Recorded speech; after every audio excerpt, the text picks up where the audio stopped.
আমতলী পুরান থানা সংলগ্ন একটি সরকারি প্রজেক্ট এলাকা থেকে মৃতদেহ উদ্ধারকে কেন্দ্র করে এলাকা জুড়ে তীব্র চাঞ্চল্য।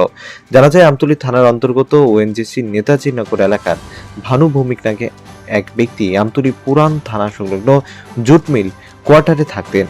তিনি সেখান থেকে ওয়াটার পাম্প অপারেটরের কাজ করতেন। অন্যান্য দিনের মতো আমতলী পুরান থানা সংলগ্ন একটি সরকারি প্রজেক্ট এরিয়ার ভেতরে জল ছাড়তে আসে। মঙ্গলবার বিকেলে প্রজেক্টের কর্মরত শ্রমিকরা ভানু ভৌমিককে মৃতদেহ দেখতে পেয়ে খবর দেয় আমতলী থানায়। খবর পেয়ে আমতলী থানার ভারপ্রাপ্ত পুলিশ অফিসার মৃণাল কান্তি পাল সহ থানার অন্যান্য পুলিশ কর্মীরাও ফরেনসিক টিম ঘটনাস্থলে ছুটে যান। ছুটে আসে মৃত ভানু ভৌমিকের পরিবারের লোকজনও। মৃতদেহ দেখতে পেয়ে ওনার পরিবারের লোকজন ঘটনাস্থলে কান্নায় ভেঙে পড়ে। ফরেনসিক টিমের তদন্তের পর মৃতদেহ উদ্ধার করে ময়নাতদন্তের জন্য হাপানিয়া মেডিকেল হাসপাতাল কলেজে পাঠিয়ে দেওয়া হয়। এ ব্যাপারে আমতলী থানার পুলিশ একটি অস্বাভাবিক মৃত্যুর মামলা হাতে নিয়ে তদন্ত শুরু করেছে। জানা গেছে, বুধবার ভানু ভৌমিকের মৃতদেহ ময়নাতদন্তের পর ওনার পরিবারের লোকজনদের হাতে তুলে দেওয়া হবে। স্যার, আজকে এখানে কি খবর পেয়েছে? একটা ডেড বডি দেখা গেছে, এখানে খবর করে আমরা এলাম। নাম কি ওনার? নাম ভানু ভৌমিক, বয়স 58। বাড়ি কোন জায়গাতে?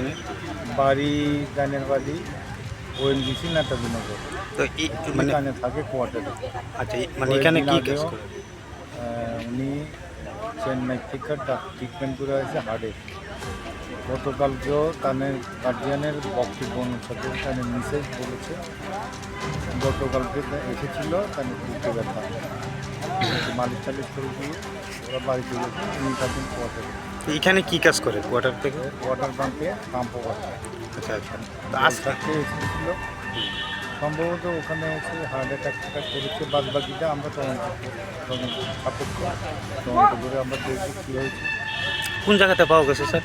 এটা পাম্পের মধ্যেই, যেখানে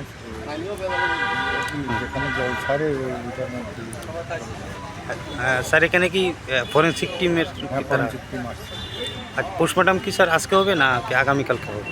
পোস্টমর্টম দেখা যাক, এটা আগামীকালকে আজকে যখনই সম্ভব তখনই। ঠিক আছে। ব্যুরো রিপোর্ট, প্রগতি নিউজ।